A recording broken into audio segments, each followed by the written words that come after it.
శ్రీ వెంకటేశ్వర స్వామివారు తిరుమల తిరుపతి దేవస్థానం, అలాగే శ్రీ సత్యనారాయణ స్వామివారు అన్నవరం, అలాగే శ్రీ లక్ష్మీ నరసింహ స్వామివారు సింహాచలం. అయితే ఈ మూడు దేవాలయాలు కూడా కొన్ని వందల ఏళ్ల నుంచి కూడా ధూప నైవేద్యాలు అందుకుంటున్నాయి. ఈ దేవాలయాలు ఎంతో పేరు ప్రఖ్యాతులు సంపాదించుకున్నాయి. అయితే ఈ దేవాలయాలే కాదు, ఇక్కడ వారు అందించే ప్రసాదాలు కూడా ఎంతో ప్రాముఖ్యతను సంతరించుకున్నాయి.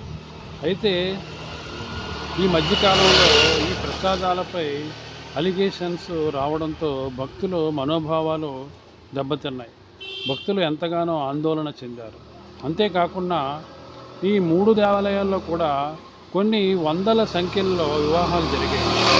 ఈ గుళ్ళలో వివాహం చేసుకుంటే మన జీవితాలు బాగుంటాయని భక్తులు భావించి కూడా కొన్ని వందల ఏళ్ళ నుంచి వివాహాలు జరుగుతూనే ఉన్నాయి. అయితే తిరుమల తిరుపతి లడ్డూలోని కలిపే నెయ్యిలో కల్తీ జరిగిందని అభియోగం మోపబడింది. అయితే ఆ నెయ్యిలో పశువుల కొవ్వు, అలాగే పందుల కొవ్వు, అలాగే ఫిష్ ఆయిల్ను ఉపయోగిస్తున్నారని అలిగేషన్స్ రావడంతో భక్తులు మనోభావాలు ఎంతగానో దెబ్బతిన్నాయి. అలాగే అన్నవరంలో ప్రసాదం పంచే బాస్కెట్ల పైనుంచి ఎలుకలు సంచరించడంతో అక్కడ ఒక వివాదం ఈ మధ్య కాలంలో స్టార్ట్ అయింది. అలాగే సింహాచలంలో ఇద్దరు దంపతులు తాము కొనుక్కున్న పులిహోరలో నత్త ఉన్నది అని చెప్పి అలిగేషన్స్ తేవడంతో పోలీసులు కేసు నమోదు చేసి విచారణను చేపడుతున్నారు. అయితే వారు కావాలనే వీడియో వైరల్ అయ్యేందుకు అలా పులిహోరలో నత్తను వేసి వైరల్ చేశామని తరువాత ఒప్పుకోవడం జరిగింది.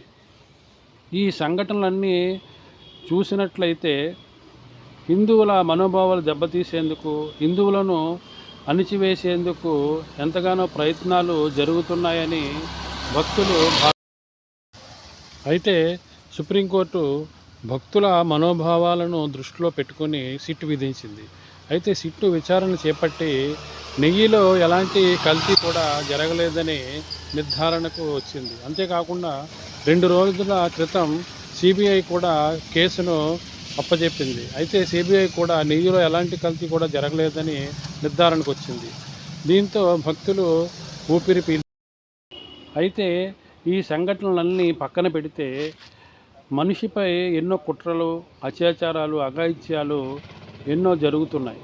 అయితే ఆ భగవంతునిపైనే నిందలు వేసే స్థాయికి ఒక మనిషి వెళ్ళిపోయాడంటే పరిస్థితి ఎంత దారుణంగా ఉందో మనము అర్థం చేసుకోవచ్చు. మీ కామెంట్ బాక్స్లో తెలియచేయండి.